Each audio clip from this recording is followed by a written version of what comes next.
There is a single document that would answer the only question that actually matters about the largest dam on Earth. Not how much power it generates, not how much water it holds, not how many records it has broken. The one question that matters to the tens of millions of people living below it, which is simply, is it safe? That document exists. It is produced, updated, reviewed by the engineers who know the structure better than anyone alive. It is the safety assessment of the Three Gorges Dam, the internal reckoning of the condition of the wall and the risks it carries, and it is exactly the document you are not allowed to read. It is classified, held as a state secret, kept from the public and from independent experts, and from the very people whose lives depend on what it says. And at first that seems like the end of the story, a locked door with the truth behind it and no way through. But it is not the end of the story, because a safety report is not a magic scroll. It is a structured, standardized assessment that must evaluate a specific and predictable list of things, and for almost every item on that list, the answer has already escaped into the public record in fragments over the years, through admissions and accidents and the stubborn physics of a structure too big to hide. So while we cannot read the sealed report, we can do something almost as revealing. We can reconstruct it. Imagine, for a moment, the person who actually holds that report, because it helps to make the secret concrete. Somewhere in China there is an engineer, senior, experienced, entrusted with the condition of the most important structure in the country, who has read the safety assessment in full. She knows the numbers. She knows exactly how much the wall moved last year and the year before, how the seepage is trending, how fast the sediment is climbing, how the slopes around the reservoir are behaving, how thin the flood margin ran in the worst recent season. She carries in her head the true, complete, unsimplified picture of the dam's condition, the picture the public is never shown. And she operates under a constraint that shapes everything, which is that this picture is a state secret, that she may act on it but not share it, that the tens of millions of people living below the structure she watches over are not permitted to know what she knows.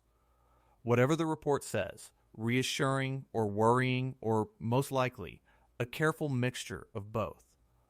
She is its keeper and they are its subject, and the wall of classification stands between them. That asymmetry is the human shape of this whole story. A few people know the true safety of the dam. Everyone who would die if it failed does not.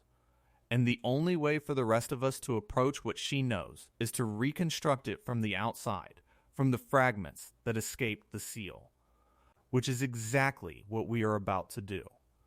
Let me be honest about what this is and what it is not, because the honesty is the whole point. I do not have the classified safety report. Nobody outside the circle of Chinese officials and engineers who hold it does, and anyone who claims to be quoting it directly is lying to you. This is not a leak. It is something more reliable than a leak, because it cannot be faked. It is a reconstruction, built entirely from information that is already public, already confirmed, already on the record, assembled into the shape that a safety report must take. Because here is the thing about a dam safety assessment. It is not freeform. Engineers assessing a dam must evaluate the same fundamental categories every time: the structure, the foundation, the sediment, the geology, the discharge capacity, the downstream risk, because those are the things that determine whether a dam lives or fails. We know what categories the report must contain, because physics and engineering dictate them. And for each of those categories, the public record, the admissions, and the independent measurements, and the visible events already tells us, in broad strokes, what the honest answer is. Put those two things together, the known structure of the assessment and the known state of each category, and the sealed report begins to take shape in front of you, not word for word, but in substance. And the truths it must contain, because those truths are already, partially, known. First, understand why such a document is classified at all, because the reason is itself a piece of evidence. In many countries, the safety assessment of a major dam is not a secret. It is a matter of public interest, subject to independent review, its findings available to the people who live in the shadow of the structure. Because those societies have decided that the people bearing the risk have a right to know its size. China has decided the opposite. It treats the detailed condition of the Three Gorges Dam as sensitive information, folded into the broad category of strategic infrastructure whose particulars are not for public release, and it treats the assessment of that condition as a state secret. Now, a government does not classify a document that says everything is perfect, because a document that said everything was perfect would be the government's best possible propaganda, published proudly, waved at every critic. You classify a document when its honest contents would complicate the story you are telling, when the candid internal assessment differs, in tone or in detail, from the flawless public image. The very act of sealing the safety report is therefore a small confession, an admission that the honest internal reckoning contains things the state would rather the public not weigh for itself. That does not mean the report says the dam is failing. It means the report says something more complicated than the triumphant public narrative. Something the state judged safer to keep behind a locked door, and that is the first thing we know was in it before we reconstruct a single technical section. We know it contains candor, and we know the candor was judged inconvenient enough to classify. It helps to understand what a dam safety assessment actually is, because its very standardization is what makes reconstruction possible.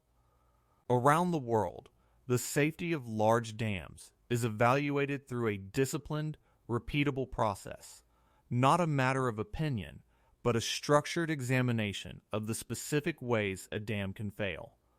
Inspectors and engineers examine the structure for signs of distress, review the readings from the monitoring instruments buried throughout it, assess the foundation and the abutments, evaluate the reservoir slopes, test the discharge works, and check the whole thing against the loads it must survive, from the everyday to the most extreme flood and earthquake it could conceivably face.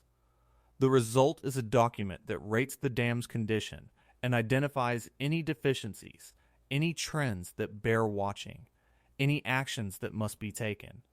The categories are not arbitrary because the failure modes of a dam are not arbitrary. A dam can fail structurally if the wall itself gives way. It can fail through its foundation if the rock beneath it erodes or shifts.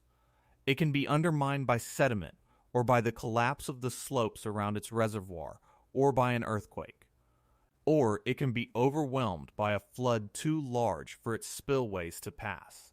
A competent safety assessment must address every one of these, because each is a way the structure can kill the people below it, and that is why we can reconstruct the sealed report with real confidence about its structure, even without reading a word of it. We know it must contain these sections, because these are the ways a dam dies, and no honest safety assessment could leave any of them out. The only question is what each section says, and for most of them, the world already knows more than the seal would suggest. Now let us reconstruct the report itself, section by section, in the order an engineer would assess it, and see how much of the sealed document is already, in substance, known. The first and most important section is the structural condition of the dam itself, the state of the concrete wall, and how it is behaving under its loads. And here we know a great deal about what the report must contain, because the state itself has told us pieces of it. we know the report documents deformation, the movement of the wall, because the government has publicly admitted that the dam deforms. When rumors spread that the structure was warping dangerously, the authorities responded by explaining that the dam undergoes elastic deformation, small movements under changing loads that are, they said, normal, monitored, and within the safe design range.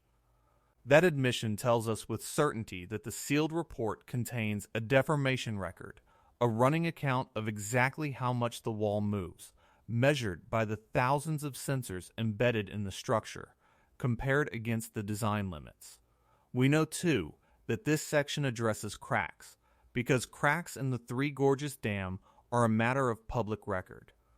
Years ago, reports emerged and were eventually acknowledged that cracks had appeared in the body of the dam, hairline fractures of the kind that large concrete structures develop as they cure and bear their loads, and the authorities said these had been assessed, monitored, and repaired.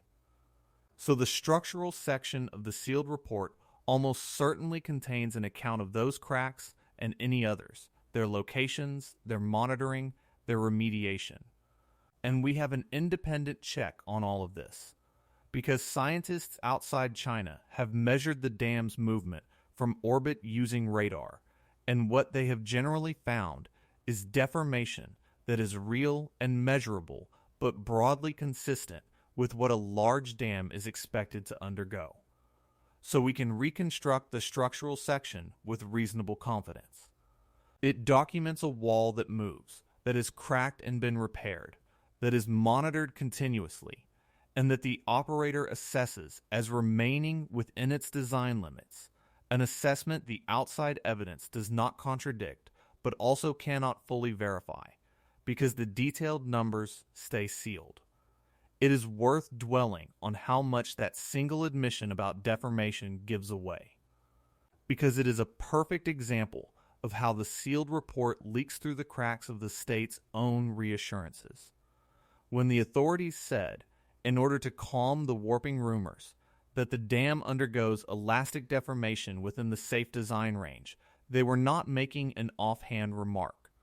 They were paraphrasing for public consumption. A conclusion that could only have come from the safety monitoring itself, from the very report that is classified. To say the deformation is within the design range is to say that someone has measured the deformation and compared it against a defined limit and found it acceptable, which is precisely what the structural section of a safety assessment does. So the state, in the act of denying a rumor, confirmed the existence and the broad conclusion of the sealed section, that the wall's movement is measured, bounded, and judged tolerable. And the independent satellite measurements, taken from orbit without any Chinese cooperation, provide a second, outside line into the same section, showing movement that is measurable but not alarming. Broadly consistent with the official characterization, two independent windows, the state's own reassurance and the outside world's radar, both pointing into the structural section of the report and both showing the same general picture, a wall that moves within limits. This is reconstruction at its most solid, a section of a classified document whose broad conclusion we can state with real confidence, because both the keeper of the secret and the outside watchers have in effect described it. What remains hidden is only the precision, the exact figures and the year-over-year trend, the difference between comfortably within limits and approaching them. The second section is the foundation and the seepage, the condition of the rock the dam stands on, and the water that works through and beneath it, and here the public record is thinner, which is itself informative. Every dam seeps. Water inevitably finds its way through the structure and its foundation, and engineers watch that seepage obsessively. Because a change in how much water is getting through, or in what that water carries with it, can be the first sign of internal erosion, the slow washing away of material that is one of the classic ways dams come to grief. The sealed report must contain a full accounting of seepage volumes and foundation water pressures, the uplift forces trying to lift the dam off its base, the drainage system's performance, because no competent safety assessment could omit them. But this is a category where very little has leaked into the public record, where we have no admissions and no independent measurements, because seepage inside a foundation cannot be seen from orbit. And so this section is one of the parts of the report we can identify but not reconstruct. A category we know must be there, whose contents remain genuinely hidden. That gap matters, and we will return to it, because the difference between the sections we can reconstruct and the sections we cannot is the real map of the secret. The third section is sedimentation, the accumulation of silt in the reservoir, and here we are on firmer ground again. Because the sediment problem is one of the most thoroughly documented aspects of the entire project. The Yangtze carries an enormous load of silt, and when it hits the still water of the reservoir, the silt settles, building up year after year behind the dam. This was the single most argued over technical concern in the dam's entire history. Warned about for decades by the country's own sediment experts, and it did not go away when the dam was built. The safety report must contain a sedimentation assessment, the measured rate of accumulation, the loss of reservoir capacity over time, the effectiveness of the flushing operations the dam performs to pass some sediment through, the projections for how the problem evolves over the coming decades, and we know from the public record that this is a real and ongoing challenge, that the dam must actively manage sediment through carefully timed releases, that the problem is controlled but not solved and never will be, because it is physics. So we can reconstruct this section too, at least in shape. It contains a chronic, managed, permanent problem, one that the operator is coping with through active measures, one that slowly eats at the reservoir's capacity and will require management for as long as the dam exists. Whether the sealed numbers show that problem to be comfortably in hand or creeping towards something more serious is exactly the kind of detail the classification protects.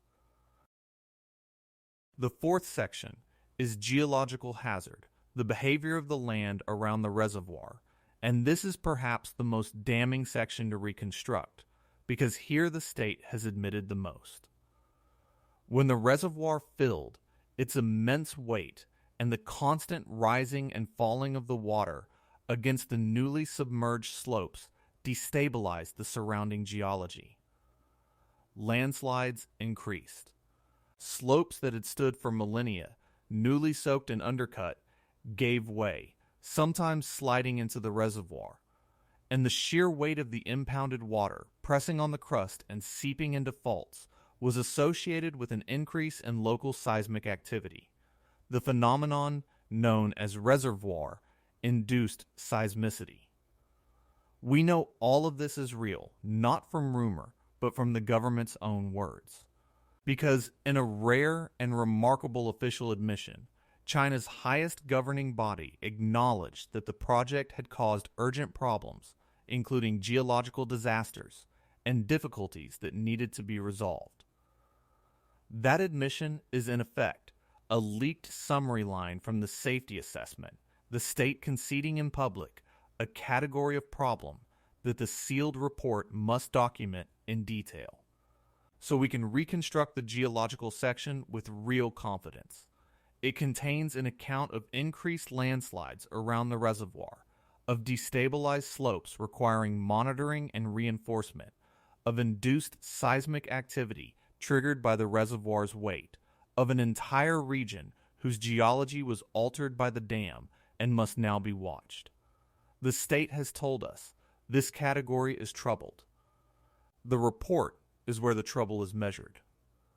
The fifth section is discharge capacity and flood safety, the dam's ability to pass the greatest floods without being overwhelmed, and here recent history has written much of the content for us. The entire purpose of the dam, beyond power, is flood control, and its safety in that role depends on whether its spillways and outlets can release water fast enough to keep the reservoir from rising past its limits during the worst floods. The safety report must contain an assessment of this capacity, measured against the largest floods the dam is designed to survive. The design flood and the extreme maximum flood, with the margin between them and the dam's discharge capacity spelled out. And we know from recent years that this margin has been tested. During the greatest recent floods, the inflows into the reservoir reached some of the highest rates the dam had ever faced, forcing enormous releases and pushing the system toward its limits, with record water levels behind the dam. So the discharge section of the report almost certainly documents a capacity that has, in the worst recent events, been approached rather than comfortably exceeded, a margin that is real but not infinite, in a climate that is making the floods larger. We can reconstruct, in shape, a section that says the dam can handle the floods it was designed for, but that the floods are growing, and that the events of recent years have brought the system closer to its design limits than the confident public narrative suggests. There is a sixth section that a complete safety picture must contain, and it is the darkest of all, because it is the section that answers the question of what happens if the dam ever fails. A full safety program for a structure like this does not only assess whether the dam will hold, it also maps in cold detail the consequences if it does not. The inundation modeling that traces where the water would go, how fast it would travel, how deep it would run, which cities and towns would be reached, and in what order and after how many hours, how many people live in the path, what the death toll would be. This is not morbid speculation. It is standard, responsible practice. Because you cannot plan an evacuation or cite an emergency response without knowing the shape of the disaster you are preparing for. So somewhere in the safety apparatus of the Three Gorges Dam there must exist a downstream inundation assessment, a map of catastrophe showing exactly what a failure would do to the tens of millions of people below.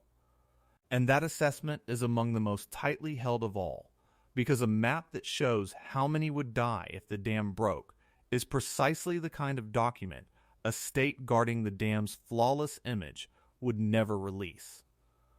We can reconstruct that this section exists, and we can reconstruct from the geography alone that its contents are horrifying, because we know the plains below are among the most densely populated on Earth, and that the water released by a failure would be measured on the scale of a continent's rivers.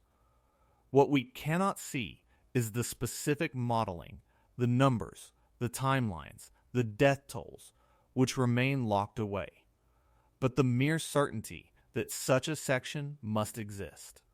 That someone has calculated how many would die and filed it as a secret is its own kind of chilling knowledge, the confirmation that the cost of failure has been measured precisely and kept deliberately from the people who would pay it. It is worth pausing to see how differently this is handled elsewhere, because it reveals that the secrecy is a choice, not a necessity. In a number of countries, the safety assessments of large dams are not state secrets at all.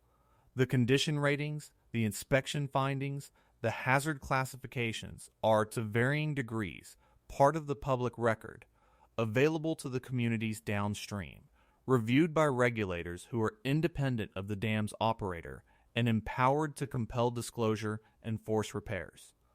The reasoning behind that openness is simple and humane.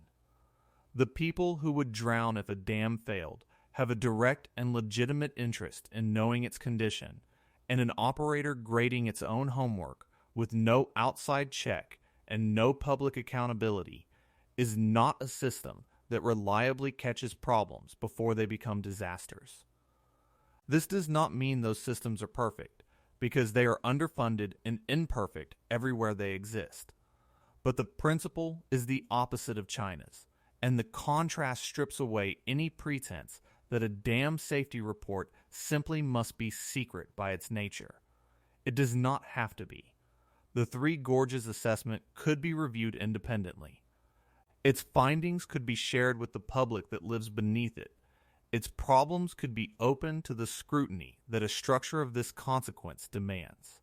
The decision to classify it instead, to keep the safety of the largest dam on Earth as a state secret, is exactly that, a decision made by an institution that has chosen to reserve to itself the sole knowledge of the risk that millions of others are living under. And a choice, unlike a necessity, tells you something about the chooser. Now step back and look at the reconstructed report as a whole, because the pattern across the sections is the real revelation. Section by section, the same shape emerges, a real problem, acknowledged in fragments, assessed as managed or within limits, but present, ongoing, and in most cases growing. The wall moves and is cracked, but is assessed as within design limits. The sediment accumulates, but is managed by flushing. The geology is destabilized and seismically stirred, but is monitored and reinforced. The flood margin is real, but has been approached and is shrinking as the climate warms. No single section, on the reconstructed evidence, screams imminent catastrophe, but every single section contains a genuine, non-trivial problem. And the safety report is the one place where all of those problems are gathered together, measured honestly, and assessed side by side. And that is precisely why it is classified. Not because any one line reads like doom, but because the honest, comprehensive, all in one place accounting of a structure that is stressed on every front at once, aging, silting, moving, shifting, and facing growing floods simply cannot coexist with the public image of a flawless triumph. The report is classified not to hide a single catastrophic secret, but to hide the cumulative, candid weight of many managed problems, the difference between a structure that is presented as perfect and a structure that is in the honest internal reckoning. A demanding and imperfect thing that must be watched on every front forever, and there is a reason the sealed report matters more with every passing year, not less, which sharpens the whole question. The dam is aging. It has moved out of its youth, the early years when a new structure settles into its loads and any construction flaws tend to reveal themselves. And it is entering the long middle decades when materials fatigue, when small problems compound, when the cumulative wear of holding back an inland sea begins to tell. At the same time, every stress it faces is intensifying, the sediment still climbing, the floods growing heavier under a warming sky, the reservoir slopes still adjusting to their drowning. A safety report on a young dam in a stable climate is one thing. A safety report on an aging dam whose every burden is increasing is another, because it is tracking a structure whose margins are being tested harder as time goes on, and the trends inside it, the direction each problem is moving, matter more than any single year's snapshot. That is what makes the current, up-to-date report so consequential and its classification so significant. It is not a historical record of a structure that has settled into a safe old age. It is the live assessment of an aging giant under mounting pressure, the one document that would show whether the managed problems are holding steady or slowly gaining. And it is sealed at exactly the moment in the dam's life when knowing the trend matters most. But we have to be equally honest about what we cannot reconstruct, because the limits of the reconstruction are the true measure of the secret. We can identify the categories the report must contain, and we can establish, for most of them, that a real problem exists. What we cannot do is read the numbers, and the numbers are everything. There is a vast difference between knowing that the dam deforms and knowing exactly how much it moved this year compared to last, between knowing that sediment accumulates and knowing the precise rate and how close it is bringing the reservoir to a threshold, between knowing that landslides have increased and knowing whether the trend is stabilizing or accelerating, between knowing the flood margin has been approached and knowing exactly how thin it has become. The public record tells us which problems exist. Only the sealed report tells us how bad they are, how fast they are changing, and how much margin remains before managed becomes unmanaged. That is the real secret. Not the existence of the problems, which has largely escaped, but their magnitude and their trajectory, which remain locked away. We can reconstruct that the report is a catalog of managed problems.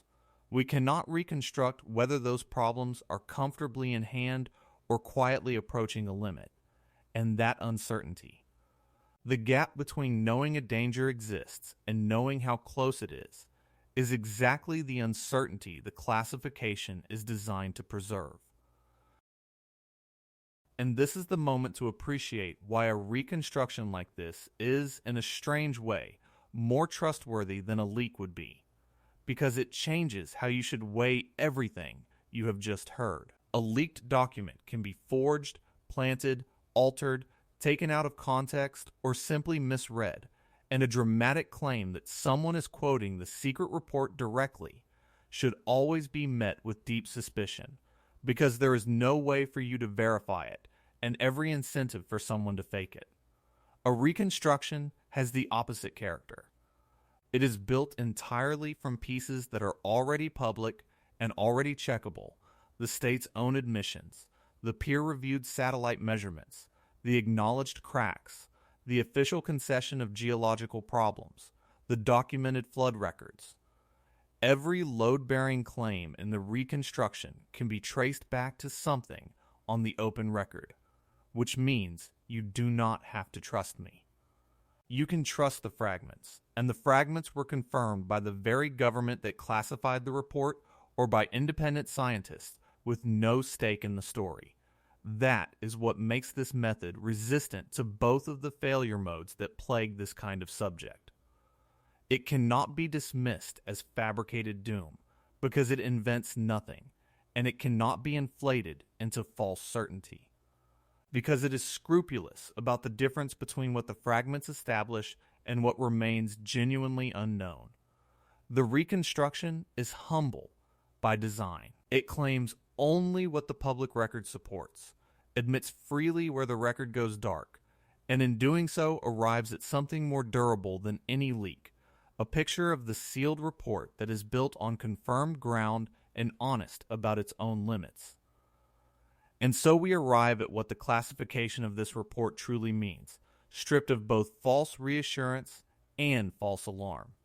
It means that a full, honest assessment of the safety of the largest dam on Earth exists, and that the people whose lives depend on that safety are not permitted to see it.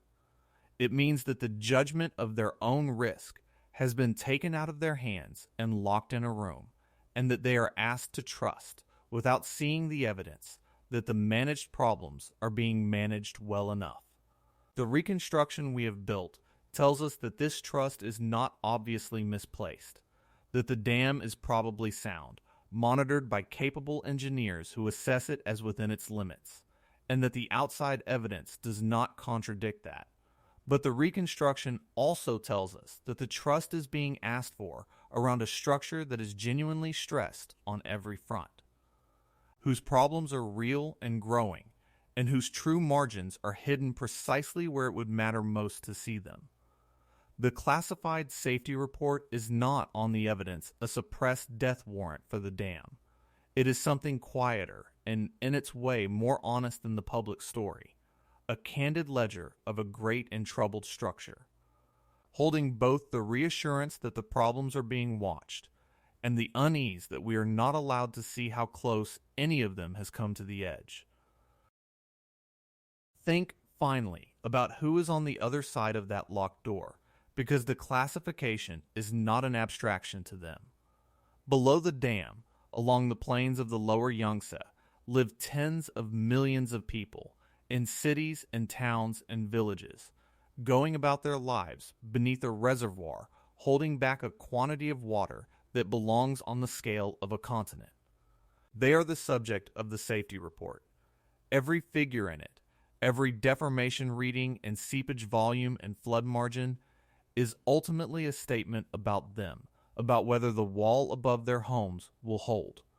And they are the one group with the most absolute right to know what the report says and the least ability to find out.